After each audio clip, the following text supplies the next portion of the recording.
Hola, ¿cómo están? Bienvenidos a Escaño 131, un espacio creado para dar a conocer cuáles son y en qué consisten las principales funciones del Parlamento Nacional y por ende de los congresistas de la República.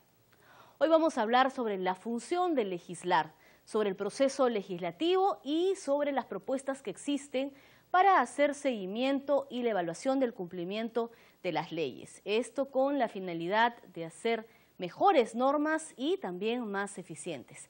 A la fecha, el Congreso peruano ha aprobado más de 30.000 normas y algunos especialistas parlamentarios consideran que una sociedad en permanente transformación requiere también de leyes que se vayan adaptando a sus necesidades y a sus realidades.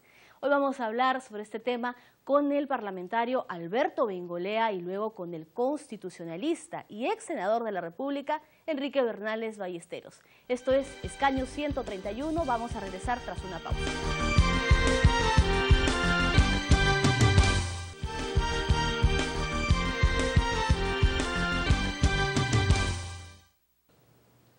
Ya estamos de regreso en Escaño 131 para darle la bienvenida al congresista Alberto Bengolea, que el día de hoy está aquí con nosotros para conversar sobre la función legislativa, sobre el proceso legislativo y todo lo que incluye esto, ¿no? Incluso también el seguimiento y la evaluación de las leyes, una vez dadas. Congresista, ¿cómo está? Muchas gracias otra vez. ¿Qué tal? Encantado de estar acá.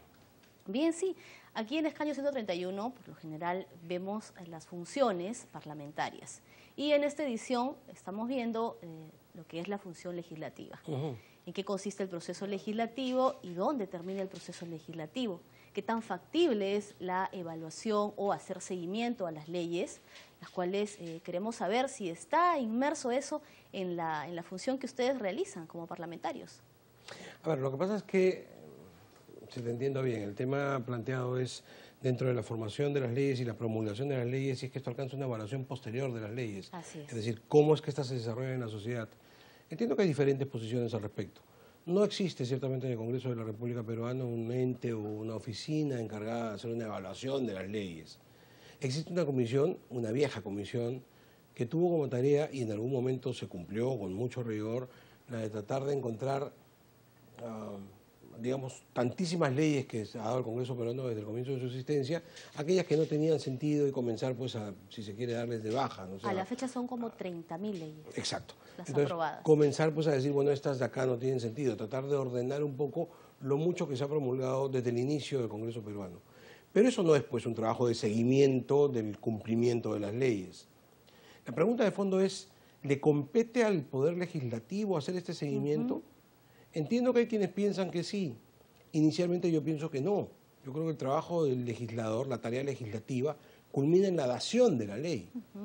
Ciertamente, si el operador de la ley, ya sea los abogados, el Poder Judicial o los sectores en los cuales está regulándose esta ley, determinan que esta ley no ha sido eficiente, no funciona, lo que esto fuese, evidentemente hay alarmas que se prenden y que llegan al Parlamento de la República para buscar la modificación de las mismas. O la modificatoria de algunos artículos, o la derogatoria. De acuerdo, o la derogatoria, ¿no? Si fuese el caso, ¿no es Exacto. cierto? Pero no es un proceso que surja desde el mismo trabajo del legislativo.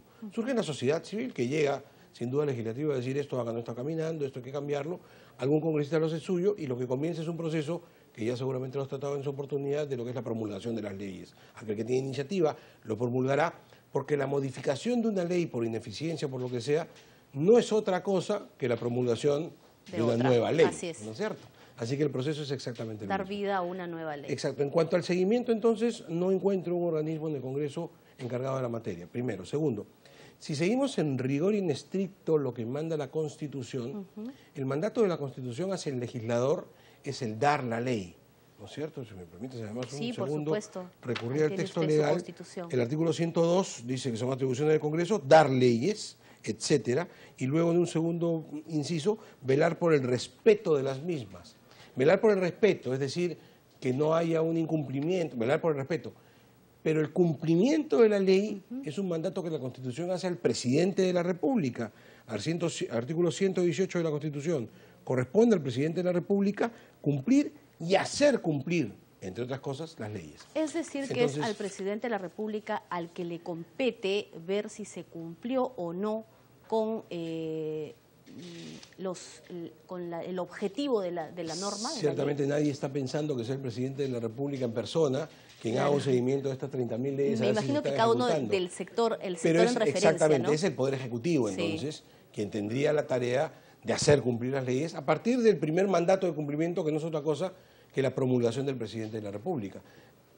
Me explico, el Congreso puede votar una ley, podemos votar todos a favor, pero mientras esta no sea promulgada, la ley no existe. Exacto. Quien la promulga es el presidente de la República. Incluso algunos requieren de reglamentación. El presidente de la República, o hay un proceso alternativo, si es que esta es observada y el Congreso insiste, la promulga el presidente del Congreso. Pero son casos excepcionales. Normalmente es el presidente de la República el que dice, esto es ley, y pone su firma. Y a partir de ahí comienza una tarea del Ejecutivo de hacer cumplir la ley, que es el mandato constitucional. Congresista, ahora, ¿qué tan importante es, a su juicio, hacer evaluación de los impactos de las leyes en nuestro país o de los efectos de las leyes en nuestro país? Puede ser importante. Encuentro, sin embargo, que es una tremenda tarea. Así es. Pensar que esto puede ser tarea de una comisión del Parlamento, me parece que es no conocer la dinámica del Congreso de la República. Sería una tarea agotadora, enorme. ¿Le parece ambicioso? Demasiado. Necesitaríamos de muchísimo más personal. En otros parlamentos se hace, ¿no? Claro, estoy hablando de parlamentos como el europeo, como en Canadá. Al que seguramente no le cuestionan cada vez que se forma una comisión, una oficina nueva, ni se está entrando en la mezquindad o el detalle de si se le está pagando tanto o cuánto a un nuevo asesor. Para hacer un trabajo como el que tú me dices, se requiere montar toda una oficina. Porque tú mismo has dicho, estamos hablando de 30.000 leyes y cada semana se producen otras leyes más. Entonces, ¿cómo se hace un trabajo de seguimiento para hacer esta tarea? Yo creo que es una tarea de cada sector. Una vez que la ley encuentra vida, tiene vida propia, decimos los abogados, una vez que ya es promulgada, y allí el desenvolvimiento de la misma es algo que tiene que ver más con los operadores del derecho que con los legisladores. Y también dicen los abogados que una ley no es inerte, ¿no? También. Pero por eso te digo, yo creo que cada uno, zapatero a tus zapatos. Al legislador la tarea que le compete es dar la ley. Es el operador del derecho el que la va a ver en movimiento, el que la va a ver en vida y el que tendrá que determinar a través de múltiples canales si es que esta ley es eficiente o no lo es. Pero además, lo que sí se puede hacer, y es algo que sí me parece debería hacer el Congreso de la República, y eso sí se puede instalar, es una comisión de seguimiento de la promulgación de las leyes y de la reglamentación de las leyes. Que sí se está haciendo, ¿no? Sí. Exacto. Lo hace. O sea, es decir, se trata de ver, no solamente de evaluar la función legislativa del Ejecutivo, que eso sí se hace cuando se delega facultades, sino además cuánto está demorando el Ejecutivo para reglamentar las leyes promulgadas. Y ahí tenemos un enorme problema. Sí. Hay una gran cantidad de leyes que el Parlamento aprueba y que no son reglamentadas por el Poder Ejecutivo. Se demora muchísimo el Ejecutivo en reglamentarlas y sabemos que sin su reglamento muchas veces las normas no se aplican. De manera que ahí sí creo que habría una función de fiscalización. Fíjate que ya no es como legislación, es como fiscalización en el sentido que el legislativo, que tiene tarea de fiscalizador, le diga al Ejecutivo, oiga, cumpla con su tarea. Yo di la ley. Es que las funciones parlamentarias están articuladas, sin duda. Articuladas, porque incluso también podría, para los ciudadanos que nos están escuchando, podría suceder que hay un sector de la población que está muy interesado en que esa iniciativa legislativa salga adelante, que sea promulgada, que sea reglamentada, y entonces el nexo entre el Ejecutivo y ellos pues serán ustedes los parlamentarios. Pero repito, ahí ya no como parte de la tarea legislativa, sino como parte de la tarea de fiscalización. De fiscalización. De decir, mire, señor Ejecutivo, usted tiene que hacer esta tarea, su función es reglamentar la norma. Ya la entregamos, ¿qué espera para reglamentar? Hay que fiscalizar la tarea del Ejecutivo. Entonces, yo veo esto más como una tarea de fiscalización que como una tarea de legislación. Entonces tendría que hacerlo, como usted bien lo ha planteado, cada uno de los sectores, de acuerdo pues a cada rubro, ¿no? Por cierto, que es una posición, es un claro. punto de vista. Seguramente hay puntos de vista diversos. Hay autores que más bien creen que la función del legislativo de legislar no culmina con la dación de la ley, sino que hay que continuarla en el observatorio de vida de la ley. Yo creo que eso es demasiado ambicioso. Por lo menos sí me parece. Podría llamarse así. Bien, y para finalizar, congresista, y para quienes nos están escuchando puedan conocerlo, puedan saber, ¿cómo es que, o quiénes pueden presentar un proyecto de ley? ¿Quiénes están facultados para presentar un proyecto de ley? ¿Cómo llegan los proyectos de leyes aquí al Parlamento? ¿Cómo es este proceso legislativo? El proceso legislativo también está mandado en la Constitución. Voy a buscar el artículo correspondiente, pero básicamente los principales que tienen facultades para presentar leyes son los congresistas. Cualquier congresista de la República, cualquiera de los 130, tiene por sí mismo facultad para presentar una ley, un proyecto de ley, perdón.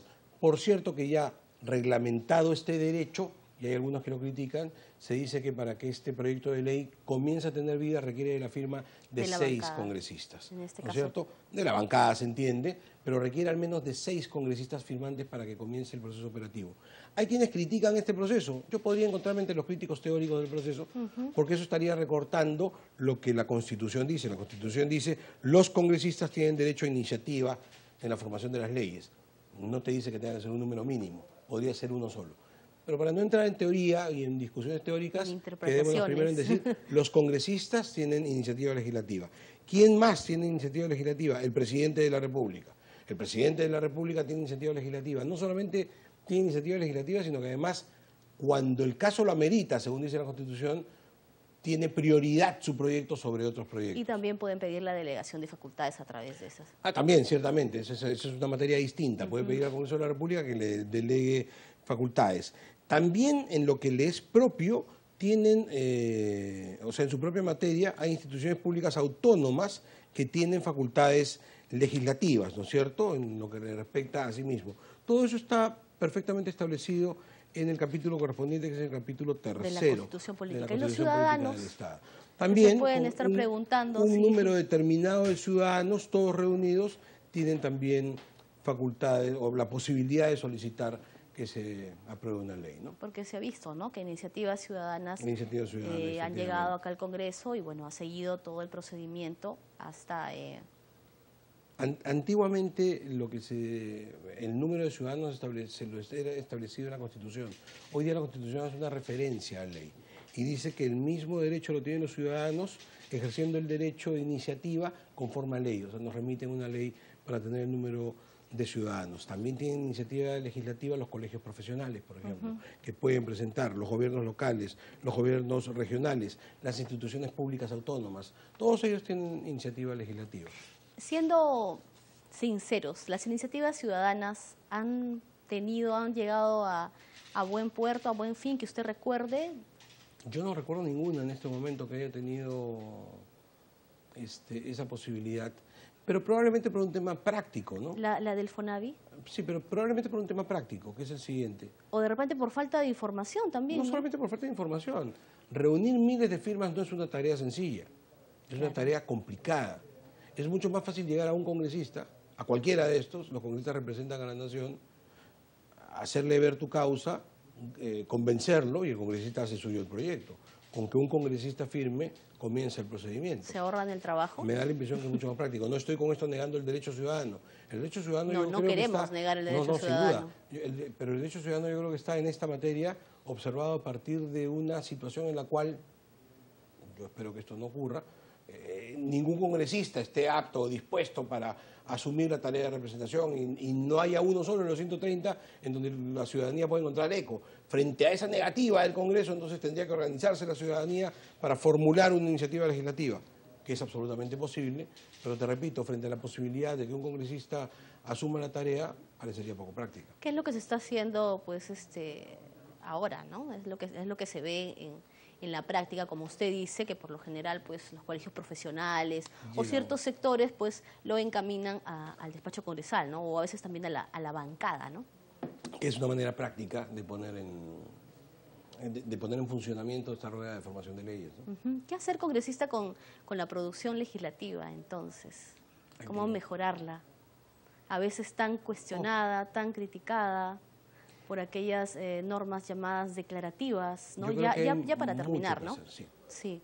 Yo soy un crítico de las normas declarativas. En algunos casos pueden ser importantes, pero yo creo que en la mayoría de los casos no lo son. Y lo peor no solamente es que no lo sean, sino que además encuentran una priorización en la agenda del legislativo que yo critico. Yo soy un crítico en esta materia. Creo que hay temas súper importantes. Por ejemplo, cuando yo era presidente de la Comisión de Justicia dejamos listo el Código de la Niñez y la Adolescencia. Hasta ahora no se debate. Dejamos listas reformas al Código Civil. Hasta ahora no se debaten.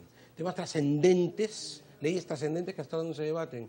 Y sin embargo, pasan un montón de normas declarativas en fin, tendrán su importancia. Yo respeto a todos, creo que todos merecen respeto, pero no deberían estar dentro de esa priorización que se hace. Entonces, yo creo que habría que tratar de apuntar más a tener una agenda legislativa clara, con prioridades definidas, y que el Congreso se aboque a esas tareas y no a otras, ¿no? Para luego, pues, recibir los cuestionamientos, ¿no? Que con toda justicia se realizan.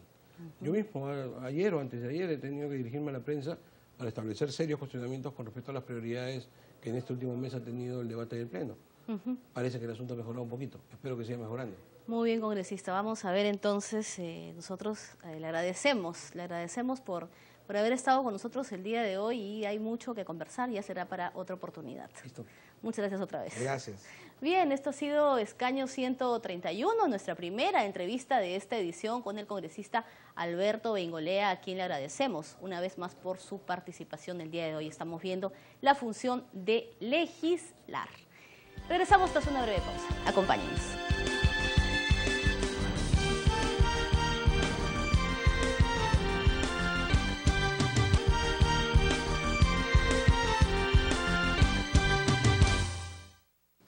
Regresamos a Escaño 131 para dar la bienvenida a nuestro segundo invitado de esta edición, en la que estamos hablando sobre la función legislativa, el proceso legislativo y qué posibilidades hay de hacer una evaluación a la legislación en el Congreso peruano. Está con nosotros ya el constitucionalista, reconocida trayectoria y ex senador, a quien le damos la bienvenida al doctor Enrique Bernales. ¿Cómo está? Gracias por la presentación y muy buenos días. Bien, como le estaba mencionando, entonces estamos viendo estas propuestas que existen para ver si el proceso legislativo termina efectivamente pues en la promulgación de la ley y como en algunos otros países se hace y como algunos especialistas parlamentarios también proponen, si es que sería factible o no hacer seguimiento, hacer evaluación de, por ejemplo, los efectos o los impactos de las leyes que se aprueban en el Congreso peruano. ¿Cuál es su punto de vista? Bueno, usted sabe que una ley surte sus efectos desde el día siguiente de su promulgación, salvo que la ley señale fecha posterior específica. Pero por otro lado, el proceso de hacer la ley y por consiguiente la función del Parlamento termina en el momento que la ley se promulga. Más bien yo me atrevería a decir que el no cumplimiento de la ley no deja de ser visto por el Parlamento, pero a través de otra función que no es la legislativa, sino la del control parlamentario, ¿correcto? Porque una vez que la ley está promulgada, ella, en cuanto a su seguimiento, o entra en el ámbito del Poder Judicial, del Ministerio Público, de los distintos sectores según la naturaleza de la ley, y por consiguiente, en lo que podríamos llamar el conocimiento y el cumplimiento, o sea, la obligatoriedad de acatar y hacer lo que la ley dispone por parte del ciudadano. En todos estos campos, si el Parlamento interviniese, estaría duplicando funciones y generando más bien una cierta confusión en el campo de la aplicación de la ley. Yo creo que el mejor Parlamento es aquel que se ciñe sus atribuciones dentro del ámbito de las competencias que la Constitución le señala. ¿Y a quién le correspondería hacer esta evaluación de los efectos de las leyes? Es que en realidad la palabra evaluación en este caso es discutible. Las leyes se cumplen y se cumplen, ¿no? La evaluación es un criterio de análisis de la ley que en todo caso corresponde a la doctrina, a la academia universitaria, al ejercicio de la profesión para determinar la calidad de la ley. Y en todo caso, si la ley no es buena, vendrán las propuestas de modificación total o parcial. Pero la palabra evaluación es un criterio de medición. Se evalúa lo que se puede medir. La ley no se mide. ¿Qué palabra sería para usted la más adecuada? ¿Seguimiento? Seguimiento, cumplimiento de la ley. Pero repito, el seguimiento y el cumplimiento escapa a las atribuciones constitucionales del Parlamento. Para usted, ¿esto ayudaría de repente a que los ciudadanos se sientan mejor representados si es que se llega pues, a ver que la ley o que las leyes dadas o que las iniciativas pues responden justamente a esas necesidades, causan, es decir... No, no es así. Yo creo que el ciudadano, cuando se da cuenta que un parlamentario no es bueno, lo que dice es, ¿por qué voté por él? No volvería a votar por él. El ciudadano corrige en el voto su equivocación de haber elegido a un mal parlamentario. Sería importante entonces que en nuestro país se realice, tal y como usted lo está señalando desde el exterior, este seguimiento o cumplimiento, o ver si las leyes se están cumpliendo o no. No, lo que sucede es que ¿Es necesario? en una democracia constitucional lo que nunca desaparece es la coordinación interórganos. O sea, el Poder Judicial, el Poder Ejecutivo y el Poder Legislativo no son tres compartimentos estancos que no se comunican entre sí y donde cada cual enarbola su bandera de autonomía. No. Desde las formulaciones clásicas de Montesquieu en adelante, la división de poderes es para evitar la concentración del poder, pero no para que un poder ignore lo que el otro hace. La coordinación, la interconexión, la relación constante y sistemática es parte del enriquecimiento cotidiano de la democracia. Y a su modo de ver, en la actualidad se está dando... No, porque desgraciadamente somos una democracia imperfecta. Estamos, en términos de funcionamiento de la democracia, seguimos en pañales. Lo que pasa es que ya somos un niño que tiene más de 190 y pico años en ese estado. Por o sea, ejemplo, no hemos avanzado lo que debiéramos haber avanzado en materia de estructura del Estado, funcionamiento de las instituciones, desarrollo de la vida ciudadana y, por consiguiente, un mayor nivel de eficiencia en el funcionamiento de los órganos del poder del Estado, que son los tres que le menciono. Sé que de repente esta pregunta le puede parecer muy general, pero ¿cómo hacer mejores leyes? ¿Cómo hacer mejores leyes? Yo creo que el punto fundamental está en el origen. Hay que recuperar partidos políticos. Hay que hacer que estos realmente sean los órganos que expresan y conducen la opinión ciudadana para componer en todo nivel del Estado, poder legislativo, poder ejecutivo, gobiernos regionales, gobiernos municipales, allí donde hay un principio de elección popular, el ciudadano sepa ver quién es el candidato, sepa escoger y por consiguiente votar mejor. Cuando se vota mejor, los órganos están bien compuestos y por consiguiente las relaciones fluyen de una manera donde no solamente es el análisis, la proposición, el pensamiento, sino también los mecanismos procesales funcionan mejor. Está en el debate, ¿no?, la reforma de la ley de los partidos políticos actualmente, Sí, pero en el Congreso. ¿Cuándo? Porque ya la reforma de los partidos políticos debió ser tal vez una de las primeras leyes, debió darse en el 2011. Estamos en vísperas casi del 2016 y me temo que no se va a dar o se va a dar corriendo. Y una ley que se da corriendo es una ley que por lo general no sale buena. Esperemos a ver qué pasa. Uno de los mecanismos que se han creado justamente para supuestamente ver la calidad de las leyes aquí en el Congreso es la segunda votación, pero poco los rankings de lo que se ve en la actualidad es que hay mucha exoneración de esta segunda votación justamente. Yo en eso voy a ser muy sincero, tal vez porque he sido senador, pero eso de la votación segunda es una broma de mal gusto, porque por lo general todos los parlamentos que tienen ese mecanismo también tienen el otro que permite la exoneración de la segunda votación, ¿no? Porque además, si es el mismo órgano el que vuelve a votar, la posibilidad de una segunda reflexión no se da.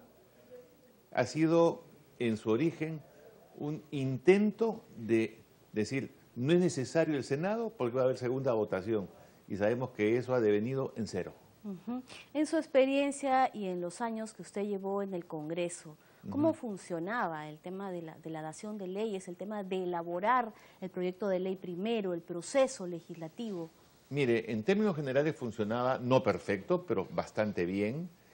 Si hubiera que regresar al sistema bicameral, yo no repetiría exactamente la fórmula de 1979, porque creo que en términos de desarrollo científico, de la capacidad de legislar y de gobernar, tenemos hoy en día instrumentos como los que provienen de la informática, de todo lo que es el mundo virtual, que determina una mejor velocidad en el conocimiento de las cosas, pero también la posibilidad de ser mucho más eficientes en una distribución funcional entre las dos cámaras, de tal manera que no sea una repetición la una de la otra, que en cierto modo podía ser, al menos en parte, el sistema anterior. Pero déjeme decirle que en realidad no solamente la Constitución actual, sino incluida la del 79, la precedente del 33, el Parlamento en el Perú ha cambiado muy poco. Seguimos teniendo uno de los parlamentos más antiguos del mundo en sentido de organización. Nuestro Parlamento es decimonónico y estamos en el siglo XXI. Son 192 años del Parlamento Así Nacional. es, entonces es evidente que algunas cosas tienen que cambiar. Por ejemplo, ¿no? Recoger la reflexión, en la reflexión, las experiencias del derecho comparado. Por ejemplo, en Estados Unidos, el representante en realidad se dedica más al ejercicio de la representación y la elaboración legislativa la deja a cargo de los cuerpos de asesores, ¿no es cierto? Pero ¿quiénes son los asesores? Los mejores economistas, los egresados de Harvard, de Columbia o de Yale, ¿no?